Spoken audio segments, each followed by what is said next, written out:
Hello friends, welcome to my channel Tunga Pakashale. ಯಾರು ಹೊಸದಾಗಿ ನನ್ನ ಚಾನಲ್ ನೋಡ್ತಾ ಇದ್ದೀರಾ, ಪ್ಲೀಸ್ ಸಬ್ಸ್ಕ್ರೈಬ್ ಮಾಡ್ಕೊಳ್ಳಿ. ಪಕ್ಕದಲ್ಲೇ ಇರೋ ಬೆಲ್ ಐಕನನ್ನು ಕ್ಲಿಕ್ ಮಾಡಿ. ಫ್ರೆಂಡ್ಸ್, ಇವತ್ತು ಎಗ್ ಚಪಾತಿ ಮಾಡೋಣ. ತುಂಬ ಚೆನ್ನಾಗಿರುತ್ತೆ ಬೆಳಗಿನ ತಿಂಡಿಗಂತೂ. ಮಕ್ಕಳಿಗೆ ಈ ರೀತಿ ಮಾಡಿಕೊಡಿ, ತುಂಬ ಇಷ್ಟಪಟ್ಟು ತಿಂತಾರೆ. ಇದನ್ನು ಹೇಗೆ ಮಾಡೋದು ಅಂತ ನೋಡೋಣ ಬನ್ನಿ. ನೋಡಿ, ಮೊದಲಿಗೆ ನಾನೊಂದು ಮಿಕ್ಸಿಂಗ್ ಬೌಲ್ ತೊಗೊಂಡಿದ್ದೀನಿ. ಒಂದು 1/4 kg ಗೋಧಿ ಹಿಟ್ಟಿದೆ. ಇದು ನಾನು ಜಲ್ಡಿ ಹಿಡ್ದು ಇಟ್ಟಿರೋ ಅಂಥದ್ದು. ಜಲ್ಡಿ ಹಿಡಿದ್ಬಿಟ್ಟು ಹಾಕಿ 1/4 kg ಇದೆ ಇದು. ಒಂದು ಸ್ವಲ್ಪ ಉಪ್ಪು ಹಾಕ್ತಾ ಇದ್ದೀನಿ. ಈಗ ಉಪ್ಪು ಹಾಕಿದ್ಮೇಲೆ ಮಿಕ್ಸ್ ಮಾಡಿ ಈಗ ನೀರು ಹಾಕ್ಬಿಟ್ಟು ಕಲಸೋಣ. ಈಗ ಚಪಾತಿ ಹಿಟ್ಟು ಕಲಸೋಣ.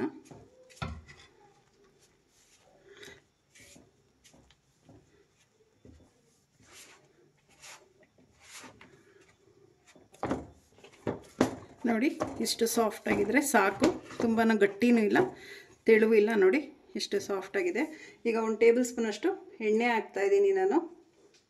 ಎಣ್ಣೆ ಹಾಕ್ಬಿಟ್ಟು ಚೆನ್ನಾಗಿ ಮಿದೀರಿ. ಸಾಕು, 1 ಟೇಬಲ್ ಸ್ಪೂನು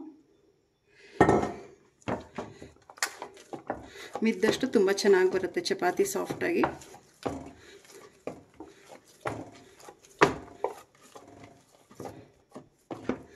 ಇದು ಒಂದು ಅರ್ಧ ಗಂಟೆ ನೆನೆಯೋದಕ್ಕೆ ಬಿಡೋಣ. ಹಿಟ್ಟು ಚೆನ್ನಾಗಿ ನೆಂದಷ್ಟು ತುಂಬ ಚೆನ್ನಾಗಿ ಬರುತ್ತೆ ಚಪಾತಿ. ನೋಡಿ, ಚಪಾತಿ ಹಿಟ್ಟೆಲ್ಲ ಚೆನ್ನಾಗಿ ಸಾಫ್ಟಾಗಿ ನೆಂದಿದೆ. ನಾನು ಒಂದು ಅರ್ಧ ಗಂಟೆ ಚೆನ್ನಾಗಿ ನೆನೆಸಿದ್ದೀನಿ.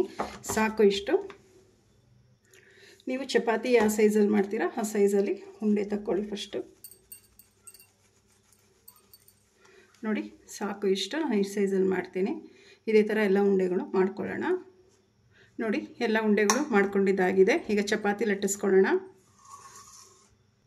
ನೋಡಿ, ನಾನು ಸ್ಲ್ಯಾಬ್ ಮೇಲೇ ಹರಿತಾ ಇದ್ದೀನಿ ಚಪಾತಿ. ನೀವು ಚಪಾತಿ ಮಣೆ ಮೇಲೆ ಬೇಕಾದರೂ ಹರಿಬೋದು. ನನಗೆ ಇದೇ ಕಂಫರ್ಟಬಲ್ ಅನಿಸುತ್ತೆ. ಕ್ಲೀನ್ ಮಾಡಿಬಿಟ್ಟು ಹರಿತಾ ಇದ್ದೀನಿ. ಮೊದಲಿಗೆ ಉಂಡೆ ತಗೊಳ್ಳೋಣ. ಮಾಮೂಲಿ ಚಪಾತಿ ನಾವು ಹೇಗೆ ಲಟ್ಟಿಸ್ತೀವಿ ಅದೇ ಥರನೇ ಲಟ್ಟಿಸ್ಬೇಕಾಗತ್ತೆ.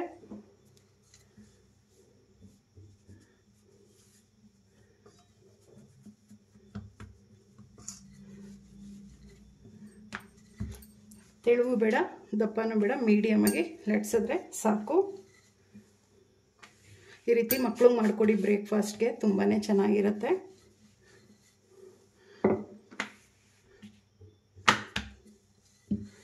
ನೋಡಿ, ಸಾಕು ಇಷ್ಟು.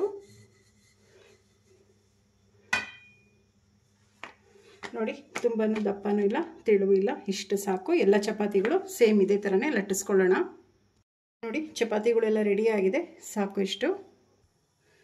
ನೋಡಿ, ತವಾ ಬಿಸಿ ಮಾಡೋದಕ್ಕೆ ಇಟ್ಟಿದ್ದೀನಿ. ಮೊದಲಿಗೆ ಒಂದು ಸ್ವಲ್ಪ ಎಣ್ಣೆ ಹಾಕ್ತಾ ಇದ್ದೀನಿ.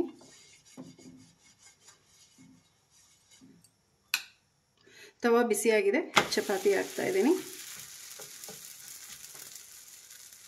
ಒಂದು ಸ್ವಲ್ಪ ಚಪಾತಿ ಬೇಯಬೇಕು. ಒಂದು ಸ್ವಲ್ಪ ಫುಲ್ ಬೇಯಬಾರ್ದು, ಒಂದು ಸ್ವಲ್ಪ ಬೇಯಬೇಕು ಚಪಾತಿ. ನೋಡಿ, ಚಪಾತಿ ಇಷ್ಟು ಬೆಂದರೆ ಸಾಕು. ನೋಡಿ, ಒಂದು ಗ್ಲಾಸಲ್ಲಿ ಮೊಟ್ಟೆನ ಚೆನ್ನಾಗಿ ಬೀಟ್ ಮಾಡಿ ಇಟ್ಕೊಂಡಿದ್ದೀನಿ. ಮೊಟ್ಟೆ ಹಾಕ್ತಾ ಇದ್ದೀನಿ ಇವಾಗ.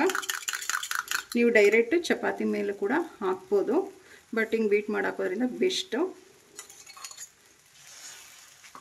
ನೋಡಿ, ಈ ರೀತಿ ಎಲ್ಲ ಕಡೆನೂ ಸ್ಪ್ರೆಡ್ ಮಾಡಿ. ಉರಿ ಕಮ್ಮಿ ಇಟ್ಬಿಟ್ಟು ನಾವು ಮೊಟ್ಟೆ ಹಾಕಬೇಕಾಗತ್ತೆ. ನೋಡಿ, ಈ ರೀತಿ ಬೀಟ್ ಮಾಡಿ ಹಾಕೋದ್ರಿಂದ ಈವನಾಗಿ ಎಲ್ಲ ಕಡೆನೂ ಸ್ಪ್ರೆಡ್ ಮಾಡ್ಬೋದು. ಡೈರೆಕ್ಟ್ ಮೊಟ್ಟೆ ಹೊಡೆದ್ರೆ ಸ್ವಲ್ಪ ಕಷ್ಟ ಆಗುತ್ತೆ. ನೋಡಿ, ಸಾಕು ಇಷ್ಟು. ನೋಡಿ, ಸಣ್ಣದಾಗಿ ಹೆಚ್ಚಿರೋಂಥ ಈರುಳ್ಳಿ ಹಾಕ್ತಾಯಿದ್ದೀನಿ. ಸಣ್ಣದಾಗಿ ಹಚ್ಚಿರಬೇಕು, ದಪ್ಪ ಹಾಕ್ಬಾರ್ದು. 1-2 ಟೊಮೆಟೊ, ಈರುಳ್ಳಿ ಒಂದು ಸ್ವಲ್ಪ ಇಲ್ಲಿ ನಾನು ಜಾಸ್ತಿ ಯೂಸ್ ಮಾಡ್ತಾಯಿದ್ದೀನಿ. 1-2 ಹಸಿರು ಮೆಣಸಿನ್ಕಾಯಿ ಹಾಕ್ತಾಯಿದ್ದೀನಿ. ಮಕ್ಕಳು ಕೊಡೋದಾದರೆ ಹಸಿರು ಮೆಣಸಿನ್ಕಾಯಿ ಹಾಕ್ಬೇಡಿ, ಪೆಪ್ಪರ್ ಹಾಕಿ. ಒಂದು ಸ್ವಲ್ಪ ಕೊತ್ತಂಬರಿ ಸೊಪ್ಪು ಹಾಕ್ತಾಯಿದ್ದೀನಿ. ನೋಡಿ, ಮೊಟ್ಟೆಗೆ ಎಷ್ಟು ಬೇಕೋ ಅಷ್ಟು ಉಪ್ಪು ಹಾಕ್ತಾಯಿದ್ದೀನಿ. ಇಲ್ಲಿ ಒಂದು ಸ್ವಲ್ಪ ಪೆಪ್ಪರು ಯೂಸ್ ಮಾಡ್ತಾಯಿದ್ದೀನಿ. ಒಂದು ಸ್ವಲ್ಪ ಸುತ್ತಲೂ ಎಣ್ಣೆ ಹಾಕಿ. ತುಂಬಾ ಚೆನ್ನಾಗಿರುತ್ತೆ ಫ್ರೆಂಡ್ಸ್. ಈ ಥರ ಮಾಡಿಕೊಡಿ ಬೆಳಗ್ಗೆ ಹೊತ್ತು ತಿಂಡಿಗೆ ಮಕ್ಕಳಿಗೆ. ಇದಕ್ಕೇನು ಸೈಡ್ಸಿಗೆ ಬೇಕು ಅಂತಲೇ ಅನಿಸಲ್ಲ. ನೋಡಿ, ಈ ರೀತಿ ಒಂದು ಸ್ವಲ್ಪ ಪ್ರೆಸ್ ಮಾಡಿ ನೋಡೋಣ ಚಪಾತಿ ಒಂದು ಸೈಡ್ ಬೆಂದಿದೆಯಾ? ಬೆಂದಿದೆ. ಈಗ ನಿಧಾನಕ್ಕೆ ತಿರುವಾಕ್ಕೊಳ್ಳಿ. ನೋಡಿ ಎಷ್ಟು ಚೆನ್ನಾಗಿ ಬಂದಿದೆ ಚಪಾತಿ. ಎಗ್ ಚಪಾತಿ ತುಂಬಾ ಚೆನ್ನಾಗಿರುತ್ತೆ. ಇದು ಮಾತ್ರ ಮೀಡಿಯಮ್ ಫ್ಲೇಮಲ್ಲಿ ಇಟ್ಟು ಚಪಾತಿ ಬೇಯಿಸ್ಬೇಕಷ್ಟೇ. ಇದು ನೋಡಿ, ಈಗ ಉಲ್ಟಾ ತಿರುಗಿ ಹಾಕ್ಕೊಳ್ಳೋಣ. ಸ್ವಲ್ಪ ಮೀಡಿಯಮ್ ಫ್ಲೇಮಲ್ಲಿ ಇಟ್ಟು ಇನ್ನು ಫ್ರೈ ಮಾಡಬೇಕಾಗತ್ತೆ. ಚಪಾತಿ ಗೋಧಿ ಹಿಟ್ಟಲ್ವಾ, ಬೇಯಬೇಕು. ಸೊ ಅದಕ್ಕೆ ಈ ಸೈಡ್ ಬೆಂದಿದೆ ನೋಡಿ. ಎರಡು ಕಡೆ ಚಪಾತಿ ಬೆಂದಿದೆ, ಸಾಕು. ನೋಡಿ ರೆಡಿ ಆಯಿತು ಎಗ್ ಚಪಾತಿ. ತುಂಬಾ ಚೆನ್ನಾಗಿರುತ್ತೆ ಬೆಳಗಿನ ಬ್ರೇಕ್ಫಾಸ್ಟಿಗೆ. ನೋಡಿ ಎಷ್ಟು ಚೆನ್ನಾಗಿ ಕಲರ್ಫುಲ್ಲಾಗಿ ಬಂದಿದೆ. ಈ ಎಲ್ಲ ಚಪಾತಿಗಳು ಸೇಮ್ ಇದೇ ಥರನೇ ಮಾಡ್ಕೊಳ್ಳೋಣ. ಫ್ರೆಂಡ್ಸ್ ನೋಡಿ, ಎಗ್ ಚಪಾತಿ ರೆಡಿಯಾಗಿದೆ. ತುಂಬಾ ಚೆನ್ನಾಗಿರುತ್ತೆ ಬೆಳಗಿನ ತಿಂಡಿಗೆ, ಲಂಚ್ ಬಾಕ್ಸ್ಗೆಲ್ಲ ಸೂಪರಾಗಿರುತ್ತೆ ಅಂತಲೇ ಹೇಳ್ಬೋದು. ಇದು ಹಾಗೆ ಕೂಡ ತಿನ್ಬೋದು, ಇಲ್ಲ ಟೊಮೆಟೊ ಸಾಸ್ ಜೊತೆ ಸರ್ವ್ ಮಾಡ್ಬೋದು. ಬಟ್ ಹೀಗೆ ತುಂಬಾ ಚೆನ್ನಾಗಿರುತ್ತೆ.